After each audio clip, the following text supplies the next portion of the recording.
Que se passe-t-il entre Paris et Alger? Ou si vous préférez, entre Alger et Paris. Alors tout a commencé par une déclaration maladroite reprise dans le journal Le Monde, où le président français, M. Emmanuel Macron, critiquait ce qu'il appelle la rente mémorielle. Oui, ça a commencé par cela, la rente mémorielle. Le président français représentait à l'Algérie de cultiver cette rente mémorielle. D'habitude, quand on utilise le mot rente, on parle plutôt dans le domaine des hydrocarbures, en l'occurrence la rente du pétrole. Alors nous allons parler de cette fameuse rente mémorielle et rente pétrolière. Alors vous connaissez la grande entreprise française multinationale Total qui, elle, oui, cultive la rente pétrolière en Algérie. Ce qui veut dire que nous avons de façon concomitante deux rentes. La rente mémorielle dont parle le président français et la rente pétrolière. Mais les deux vont ensemble, à vrai dire. Là, j'ai fait exprès de vous parler de l'actualité du jour. Alors, je vous dis ce qui a marqué. Ça date d'aujourd'hui. 14,5 milliards d'euros aux actionnaires de Total Energy. C'est pas moi qui le dis, c'est Marianne.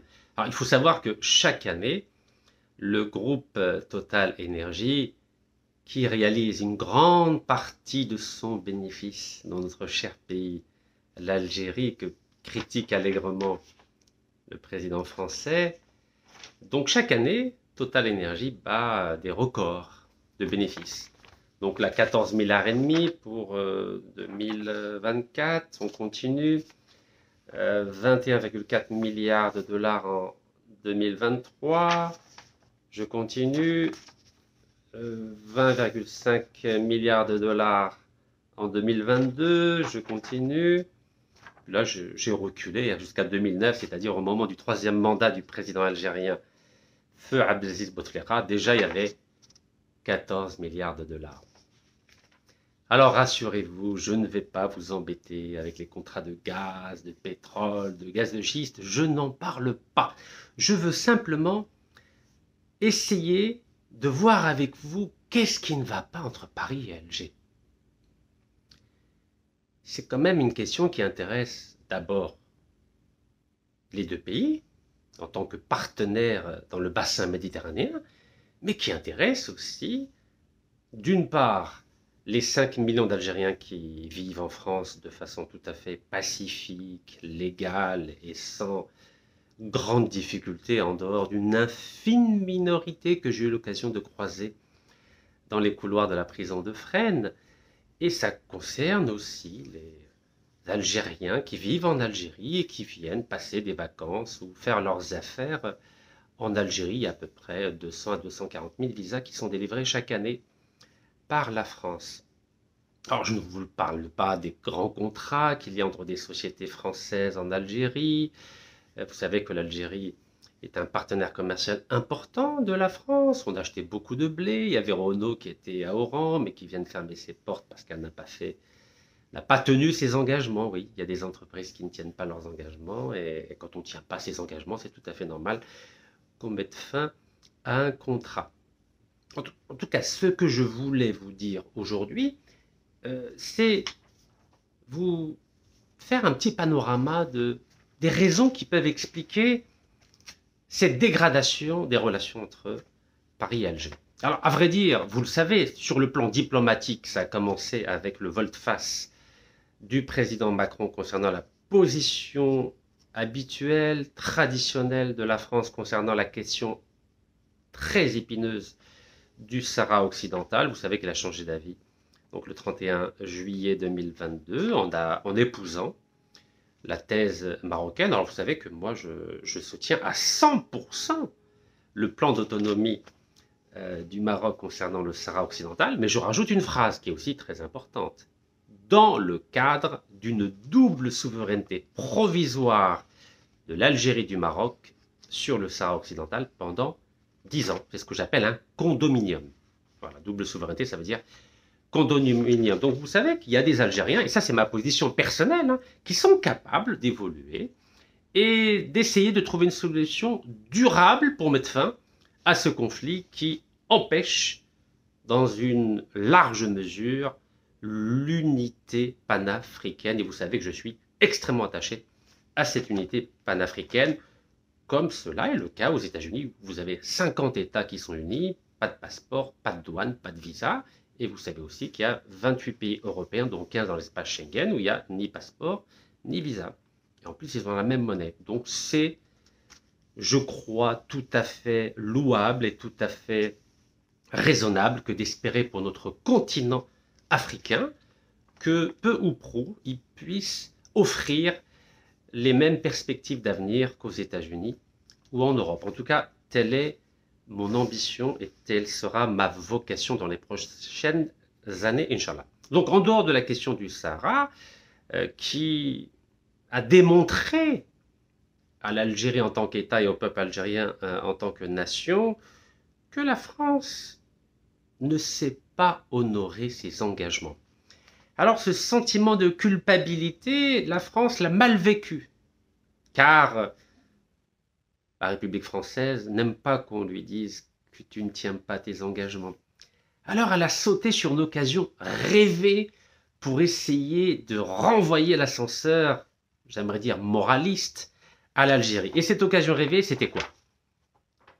C'est l'arrestation à l'aéroport d'Alger d'un auteur algéro-français qui, vous le savez maintenant, est non seulement un auteur algéro-français qui critique l'islam, qui critique l'Algérie, qui remet en question, on va dire, l'histoire de la formation de la nation algérienne, et qui est aussi, on l'a vu récemment avec la diffusion par le Mossad d'une vidéo en Israël, un agent de normalisation, car ce monsieur souhaiterait que l'Algérie puisse nouer des relations diplomatiques avec l'entité sioniste, comme le Maroc l'a fait, comme Bahreïn, comme les Émirats, comme l'Égypte, comme la Jordanie. Mais vous le savez, je l'ai dit à plusieurs reprises, la position algérienne depuis 1962 est invariable. Tant qu'il n'y aura pas d'État palestinien, il n'y aura pas de relations diplomatiques avec l'entité sioniste. C'est clair, c'est limpide et ça ne souffre d'aucune ambiguïté. C'est la position officielle de l'Algérie qui est aussi la mienne en tant que citoyen algérien. Donc la France a profité de cette arrestation de cet auteur pour montrer du doigt, pour clouer au pilori, pour mettre en place une tornade médiatique, politique, intellectuelle et politique contre l'Algérie. Et non seulement cette tornade, ce tsunami a eu lieu en France, mais aussi maintenant dans l'espace européen, où nous venons de constater que le Parlement européen a voté une résolution pour demander à l'Algérie, pour exiger de l'Algérie la libération de cet individu. Alors, vous savez, il y a des moments où on se pose des questions. Vous savez que je suis né en France. Pendant 40 longues années, je portais la nationalité française. Et en août 2013, je me suis libéré de l'allégeance, comme ça qu'on dit, hein, libéré des liens d'allégeance avec la République française. Et j'ai été incarcéré à 4 reprises en Algérie. Et j'ai été aussi incarcéré juste après en France. Car ce magnifique pays des libertés n'a pas trouvé meilleur moment pour me faire condamner par défaut que lorsque j'étais emprisonné et assigné à résidence en Algérie. Extraordinaire, hein? Le pays des libertés qui réclame la libération de cet individu, elle m'a coulé. Oui, ce pays m'a coulé. Est-ce que vous vous rendez compte? Ce pays qui se targue de défendre les écrivains. J'ai publié 6 livres, hein, et il y en a un. Il n'était pas franchement pro-régime, hein, mon combat contre la dictature algérienne.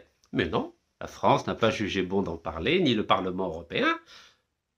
Il faut s'interroger quand même. Donc cette France-là, elle a attendu que je sois KO en Algérie pour me faire condamner à 18 mois de prison, ferme, avec mon épouse, s'il vous plaît, qui était en Espagne et aux États-Unis. Elle m'interdit à vie de faire du business. Elle m'a sali comme vous ne pouvez pas imaginer. Et elle m'a saisit tous les biens immobiliers et ferme tous les comptes bancaires. Donc voilà l'autre visage de la France, et qui n'est pas le même que celui qu'elle montre à l'endroit de cet individu qui n'est français que depuis 6 mois par décret présidentiel du président Macron. Ce même Macron qui m'a mis en prison. Vous savez, j'ai pas d'instant de vengeance, mais c'est bien de rappeler les faits. Oui, ce monsieur m'a mis en prison.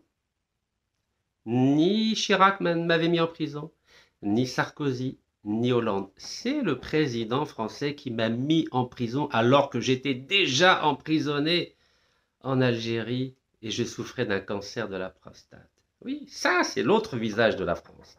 Ce que j'appelle la France des ténèbres. Donc, avec cet individu, c'est la France des Lumières. Et avec moi, votre humble serviteur, c'est la France des ténèbres. Alors, cette France des ténèbres s'est mobilisée, vous le savez, avec des propos franchement pas très diplomatiques. Vous avez le ministre des Affaires étrangères, M. Jean-Noël Barrot, qui accusait l'Algérie de proférer des menaces infondées et fantaisistes. Oui, fantaisistes. Vous avez M. Lecornu, qui est ministre des Armées, donc ministre de la Guerre, qui considère que l'Algérie avait le devoir de libérer cet auteur algéro-français avec des propos peu amènes. Alors que c'est plutôt un très bon ministre, hein, je tiens à le dire quand même. Hein. Et vous avez ce monsieur, extraordinaire ce monsieur, M. Bruno Retailleau, ministre d'État, ministre de l'Intérieur, qui a fait de la question algérienne un fonds de commerce pour briller sur la scène médiatique et politique française. Alors, M. Bruno Retailleau ne s'occupe pas des affaires de drogue, ne s'occupe pas des affaires de délinquance dans les villes françaises. M. Retailleau ne s'occupe pas des deux agents de la DGSI, c'est-à-dire la Direction Générale de la Sécurité Intérieure, qui ont été suicidés, dont un dans les bureaux, dans le siège à Levallois et un chez lui. Non, ça ne l'intéresse pas. Non, il préfère s'occuper des TikTokers algériens. Voilà, c'est une mission de gardien de la paix, mais apparemment, quand on est payé au salaire mirobolant de ministre d'État, ministre de l'Intérieur, on peut se permettre de faire un boulot de gardien de la paix. Donc ce monsieur parle de revoir les accords de 1968 qui concernent la circulation des Algériens en France. Vous savez, moi, ça ne me dérange pas, j'ai renoncé à ma nationalité française. J'ai un petit récépissé de 3 mois que je vais leur remettre dès qu'ils m'auront remboursé mes 100 millions d'euros qu'ils m'ont pris pendant que j'étais emprisonné en Algérie. Donc ça ne me dérange pas à titre personnel, mais vous savez, je n'ai pas qu'une vision personnelle. J'essaie de penser à celles et ceux qui vivent de façon tout à fait légale en France et qui sont déjà près de 5 millions. Donc M. Retailleau, au-delà de la question de la remise en question unilatérale des accords de 68, veut compliquer la vie aux milliers d'Algériens qui n'ont pas de papier en France.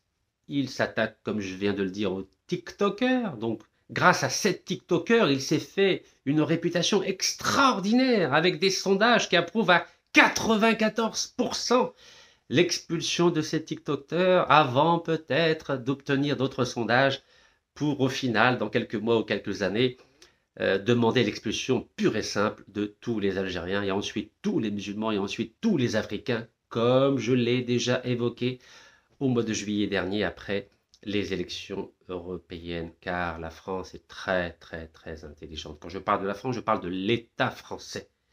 L'État français a 1000 ans d'existence, vous le savez, et il sait comment préparer les opinions publiques. N'oubliez jamais que l'État français a guillotiné son roi, Louis XVI, en janvier 1793. Et il a aussi guillotiné sa reine. Donc un État qui est capable de guillotiner son roi et sa reine, sans parler du massacre de 200 000 Chouans, sans parler du massacre de 30 000 personnes lors de la Terreur, car ne l'oublions pas, la France est l'inventrice de la terreur et du terrorisme d'État. Nous l'avons vu avec Robespierre entre 1793 et 1794, 30 000 personnes ont été guillotinées.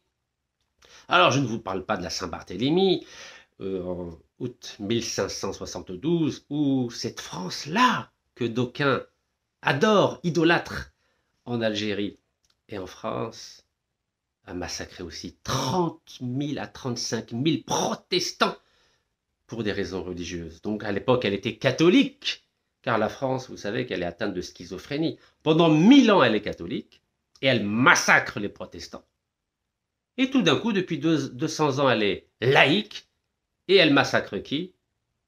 Les musulmans. Elle les massacre juridiquement, elle les massacre politiquement, elle les massacre médiatiquement, et elle les massacre aussi diplomatiquement. On l'a vu avec le massacre des Gazaouis, et jamais la France, malgré ses massacres par le génocidaire Netanyahou, n'a dit qu'elle voulait reconnaître un État palestinien et n'a dit qu'elle voulait appliquer une décision de justice de la Cour pénale internationale qui disait très clairement qu'il y avait un mandat d'arrêt international contre le génocidaire Netanyahou, et la France a dit non. Si ce monsieur était amené à survoler l'espace aérien français, nous ne l'arrêterons pas.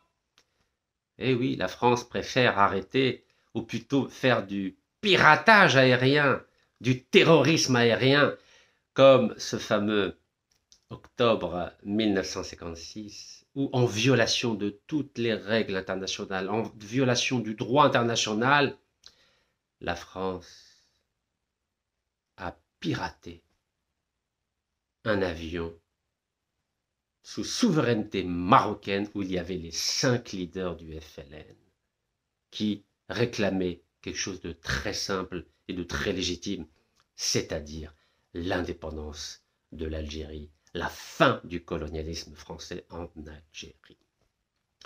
Alors M. Retailleau réclame aussi justice. Il ne veut plus que la France donne chaque année 130 millions d'euros dans le cadre de l'aide au développement, en oubliant bien sûr qu'une grande partie de cette aide va à des centres culturels ou universitaires en Algérie. Donc M. Retailleau aussi réclame que l'Algérie rembourse sa dette médicale qui est à peu près de 45 millions d'euros.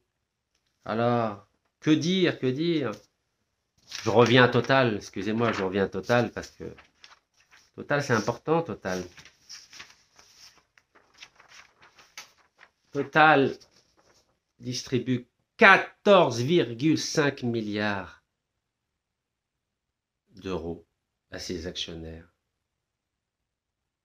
Et vous savez que dans les 14,5 milliards, il y a un certain nombre de milliards qui viennent de l'Algérie. Alors, le président de Total, M. Pouyanné, le sait très bien. Et j'invite notre ami Retailleau, Bruno Retailleau, à faire un petit appel téléphonique à M. Pouyanné pour lui dire est-ce que c'est équilibré, 130 millions d'un côté et quelques milliards d'euros de l'autre. Il serait surpris de voir comment l'Algérie donne généreusement quelques milliards de dollars à la France, bien au-delà des 130 millions qu'elle nous reproche. Alors d'où ça vient cela? D'où vient ce qu'un auteur français, monsieur Grandmaison, Olivier Lecourt Grandmaison, appelait un racisme d'État?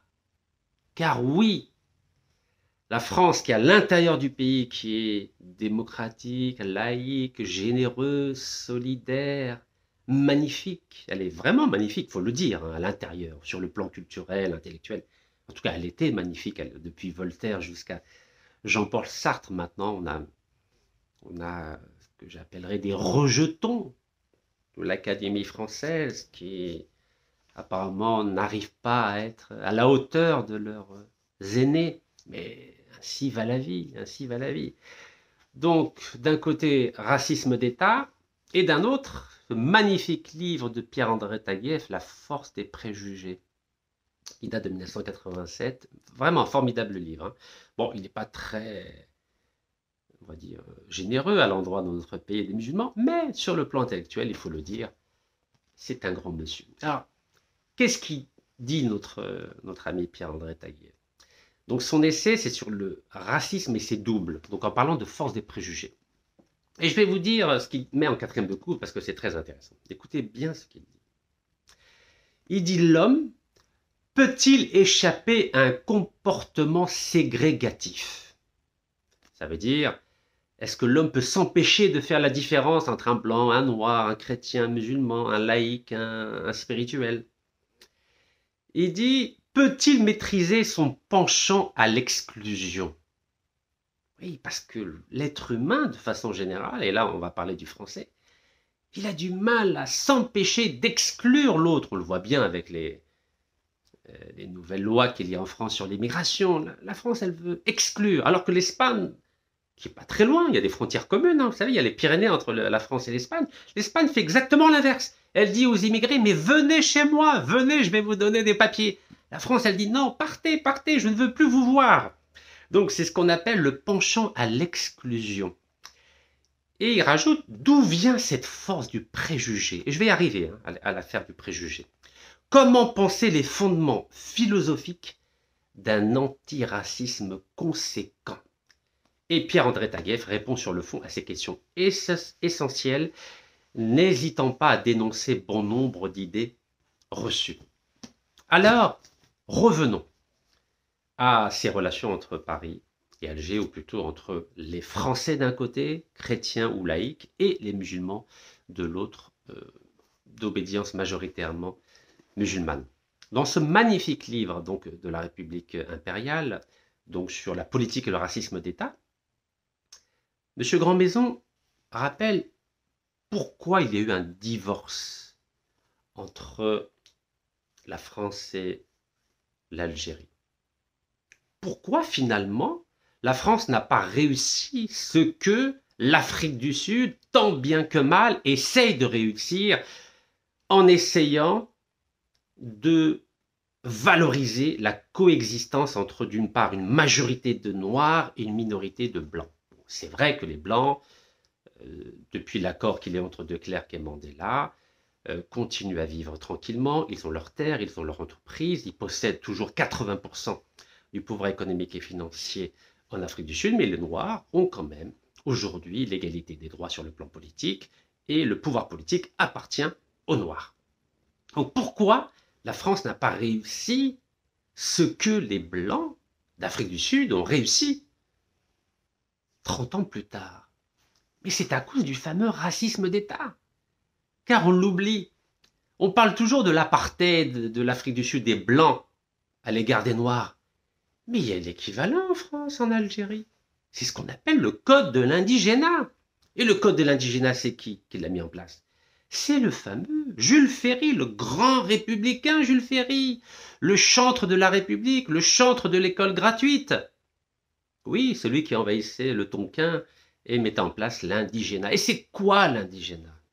L'indigénat, c'est le fait de ne pas reconnaître la qualité et d'humain et de citoyen à l'Algérien dans son propre pays, sur ses propres terres. C'est ça l'indigénat. Vous vous rendez compte?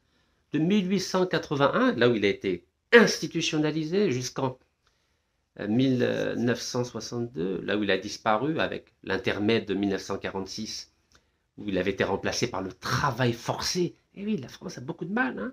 On est passé de l'indigénat au travail forcé et ensuite à la guerre. Car la France n'a jamais voulu reconnaître l'égalité des droits entre le citoyen français et le citoyen algérien. Elle ne pouvait pas. Le fameux racisme d'État, ou ce que M.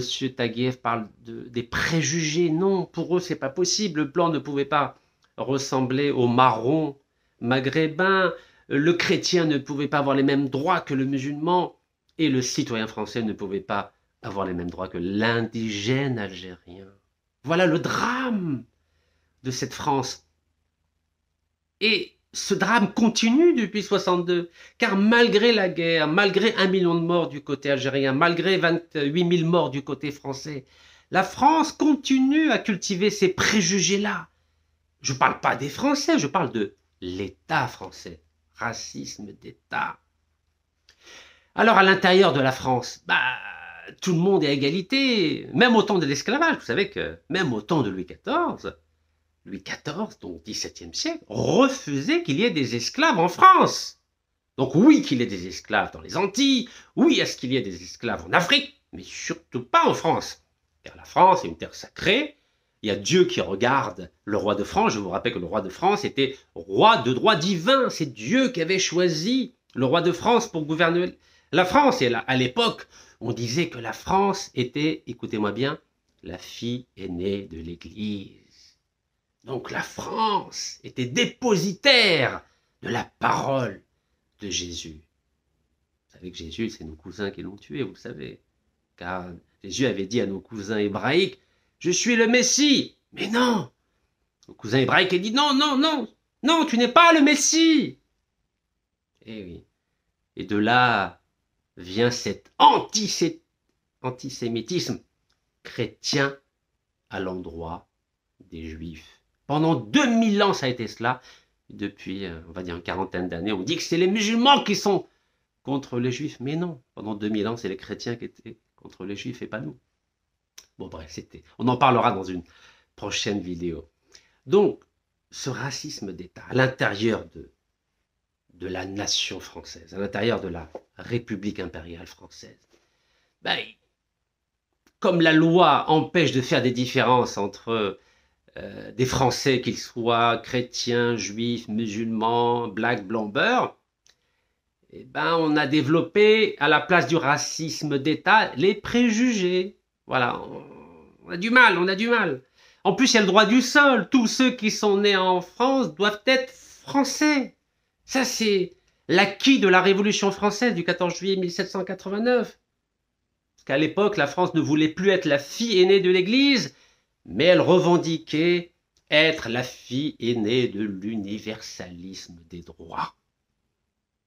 Et Retailleau, il n'en veut plus. Il n'en veut plus de l'universalisme des droits.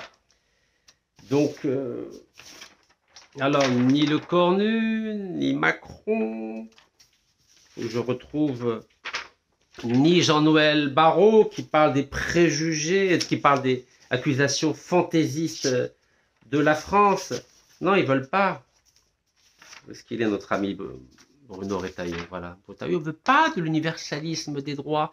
Il ne revendique pas l'héritage intellectuel et philosophique des Lumières qui est inscrit dans le marbre des constitutions françaises depuis 1791.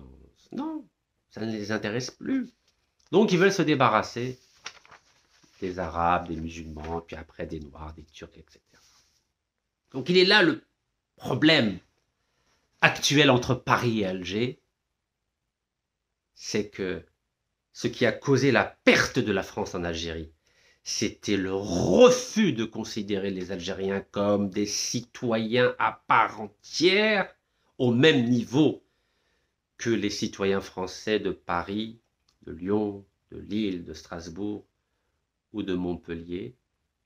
Et c'est ce même refus de considérer les Algériens de nationalité française comme les égaux des autres Français qui aujourd'hui explique cette haine d'État. C'est ce que moi j'appelle la haine d'État de la République française à l'endroit de ses enfants considérés selon leur paradigme comme des enfants illégitimes de la citoyenneté française, des enfants illégitimes de la République française. Et c'est pourquoi aujourd'hui cet État français stigmatise, ostracise et développe des lois contre ces Français des papiers en leur refusant d'exercer librement leur culte, que ce soit au niveau des salles de prière, des mosquées, de la viande halal, ou de vivre leur spiritualité musulmane dans un cadre républicain qui est censé les protéger, mais qui aujourd'hui ne les protège plus, mais les stigmatise. Donc derrière le conflit entre Paris et Alger, il y a la volonté à terme de se débarrasser de tous ces Algériens de nationalité française, nationalité de papier, mais de continuer, bien sûr, à engranger les milliards de dollars de Total que l'Algérie offre généreusement à cette entreprise française. Barakallahu fikum. تحية الجزائر والله يحب مشاهدة إن شاء الله.